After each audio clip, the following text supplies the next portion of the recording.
Hi, my name is Rick, and I'm an alcoholic. Hey, Rick. And I'm honored just to get to be able to do this. I haven't spoken in front of in a speaker meeting for a while, and I think this is good for me. My home group is Benson Hill in Renton, and my sobriety date is 9/6/2003. And I celebrated 20 years of sobriety last month, and it was, thank you. It was kind of a marker for me because it was 20 years between my first meeting and my last drink. So it took me 20 years to get to that surrendering point. And then now I have surrendered to the disease, the physical disease of alcoholism for 20 years. I don't know, it was really emotional when I get that coin at 20 years. I didn't see that coming. I didn't really expect that. But when I got my coin last month at my home group, I bawled. It was really emotional. And I'm emotional anyway, but the first 5 years, I cried a little bit at getting my coins, but boy, last month, getting that 21, the 20 year. And so, so a large part of my story is why did it take 20 years of bouncing around AA to surrender? Because I wanted so bad to be an alcoholic that could be a calendar alcoholic and manage my drunks. I knew right off the bat. Well, I knew pretty quick that when I drank, I was going to get drunk. I knew that in my teens because I blacked out all the time. First time I drank, I blacked out. So there was a lot of blackouts. And when you black out a lot, as many of you probably know, there's a lot of consequences, right? Alcoholism brings all sorts of consequences. Blackouts bring certain kind of consequences, depending on what kind of personality you have. If you're adventurous and you black out, and that was let's go ride the motorcycles, And so, treatment centers, marriages, kids, and a lot of failures there. But I had a lot of reasons why I was going to be a successful calendar alcoholic. It's because I only had 2 jobs in my life, pretty much, one for 16 years and one for 24 years. Alcoholics don't do that. My uncle was an alcoholic. He lived in his car, and I didn't do that. I didn't drink 7 days a week, usually, and so I had a mental scorecard of why I was not an alcoholic that had to give up, And treatment centers, and there was deferred prosecutions, DWIs, all this stuff. You've heard about it all. And then the day came where I became 100% alcoholic, 100%. And I knew what it felt like to surrender to that idea that no matter what, for the rest of my life, if I drank, nothing good was going to happen. It was never going to change. I wasn't in control of it. Not even 2%. I was not in control. And it took me a long time to get there. And it was a game that I played, this mental gymnastics I played with my disease, to think that I was winning at times. Never was. It was always short. But so I'm sitting in the back of this police car on I-5. I stopped in the middle of the freeway, I guess, is what they said when they tried to pull me over. And that's what the report said. And so I'm sitting in the back of this police car, and I do remember saying to myself, this is it. You have to give up now. This is it. You know what's going to happen if you continue and you ever drink again. And you also know what the solution is. Because I'd been to probably over 20 years of trying my way to control my drinking and going to maybe 1,000 meetings, maybe. I don't know. When you deferred prosecutions and you go to a bunch of meetings, you have service positions, you ride with the Alky Angels for years, you know what the solution is, and you can see people have done it, and you can see that it works for them. But I was going to find a way to make drinking work for me and still have these friends, And one of my friends said to me, Rick, maybe you're not an alcoholic. Maybe you should go out and try some more drinking. Thank you, And so, so I did, And so, but that day when I gave up, one of the reasons it kept me out there for so long is there was this thing that just kept chasing. It was this cloud that followed me around, that I knew that I was going to have to give in to my desire to drink. It was never going to go away. It was just never going to go away, right? And I felt like if it's not today, tomorrow it'll beat me down and I'm going to have to drink. So I might as well drink today. And I thought that it would just gnaw at me for the rest of my life, and it was something I was going to have to battle. But then after I did have that moment of clarity, although I was a little bit inebriated in that police car, and I surrendered in that moment. I knew that I did, because I knew that, enough of what I heard in AA had stuck with me. And I'd surrendered in that moment, and I got home and I knew exactly what I had to do, because I also knew I was going to lose everything, because I had to drive. I was going to lose my license.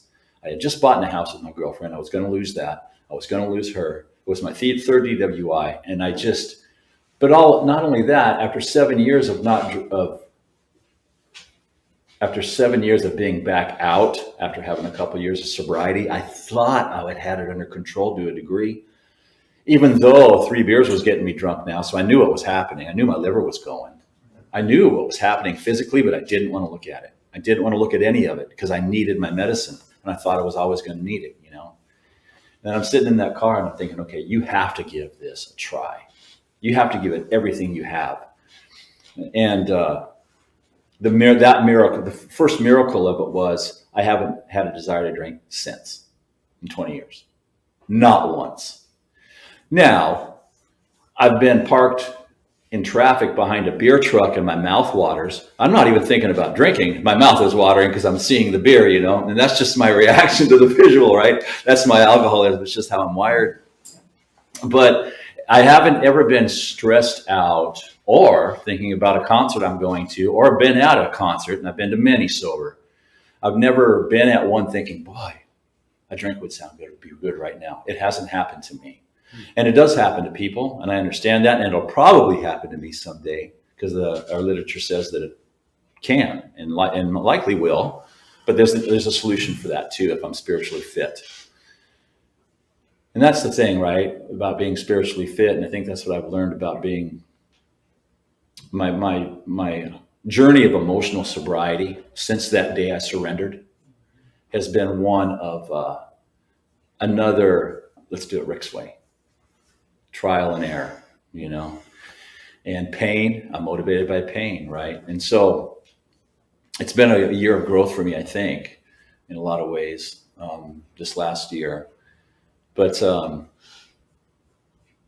every once in a while, I look at the steps differently. We're reading something, and all of a sudden I see something, and it's different to me than it was, Tonight's been an amazing night for me.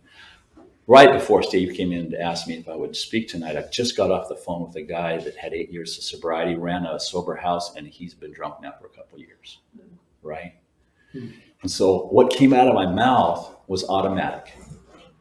What's the next indicated thing? And he told me. And I said, then when are you going to do it? And he told me, right? But that's how it is with us. We need to hear ourselves say things. Mm-hmm. So we quit, doing the ping pong with it, and then it comes out of our mouth, and then all of a sudden we have clarity, and I didn't really have to say anything to him. He heard himself say it, and he knew what to do. And I love that part of that, and so tonight I'm going to do that a little myself, and so sometimes through the journey of AA and working with sponsees, boy, it keeps us in the book and it keeps us in the literature, and we keep growing, but we don't get here well, and I don't know if I'll ever get all well, but I get reminded when I need to do some more work, and I've been thinking about step 6 a little bit lately. Step 1 is the only step that is not, I discovered for myself. Step 1 is the only step that's not a try step. It's a 100% is step. Because if I try step 1, I will fail, right? It's because if there's any question mark in it, then I'm going to fail at step 1. It just is, and I'm there. I'm in. It's 100%. It is. The rest of them, to a degree, with me, can be try steps. I'll try to turn my will in my life over today. Step 2, I think I've come to believe, that a higher power can and will restore me to sanity. I just believe that. Step 3 is a tri-step for me, and it's kind of a daily basis thing. I did the big one a couple of times, but I still have to continually turn my will and my life over to the care of my higher power as I believe it. I have to do that because I am still willful. I still have ego, and I still can be run by fear. So I have to do that a lot, but more lately, it seems like, for me. Step 6. I describe it to myself as step 6 is this. Step 6 is to all my shortcomings. I call it my BS, right? Step 6 is to all my shortcomings what step 1 is to my drinking. That willingness to look at myself as like I truly am with my disease. When I get to step 6, the willingness to turn my defects or ask God to remove my defects. Ask him to remove them. I have to stop kidding myself about what they are, because I like to deny and minimize what some of my defects are. And if I continue to do that, it causes me emotional pain, and I don't live in emotional sobriety. When I am living in emotional sobriety and I'm trying to live in the moment and just live within my own ethical compass, and I'm just doing my best, I don't have to be perfect, but when my intent is there, I love my life. I love every minute of it, even if it's not great, even if there's pain, and there is, right? But when I'm kidding myself about what the truth is about me, and it could be something small, it could be my temper, it could be judgmental, but when I'm kidding myself about what it is, and I know that I'm kidding myself and I don't want to deal with it, that's when I start to suffer emotionally in my sobriety, and I quit growing, and then I get in pain, and then I start to self-hate. Right. And this is just a cycle that I've noticed. And so when I stop doing that, and it's pretty simple, I just become willing, and the willing part is just saying, God, this is an issue with me and I'd like you to take it, please. And it doesn't matter if it has to go, if it goes instantly, it just matters that my head is there. And as soon as my head goes there, I'm a happy person again. And nothing's changed. The defect isn't gone. I'm just a happier person because I want to be better, and for so long in my life, I just, I didn't want to be better for people. I didn't want to be better for me. I just was selfish. And so when I'm living in an area where I want to be better for me and for other people, I feel good about me, and the contrast between those two are immense. And more recently, I felt the difference between the two, in a matter of 24 hours, just by that simple act. And so it's been a pretty good lesson for me there, in sobriety. So many amazing things. The girlfriend that I had when I got my last DWI, we're married now. We just celebrated 17 years, went down to the coast. We've been together for 25 years. She's an amazing person. I don't know how I got lucky like that.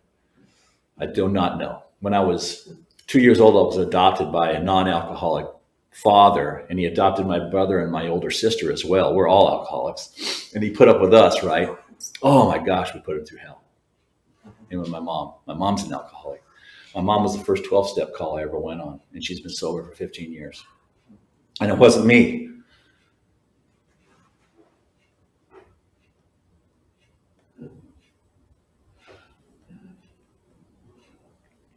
But it's nice to be part of a solution.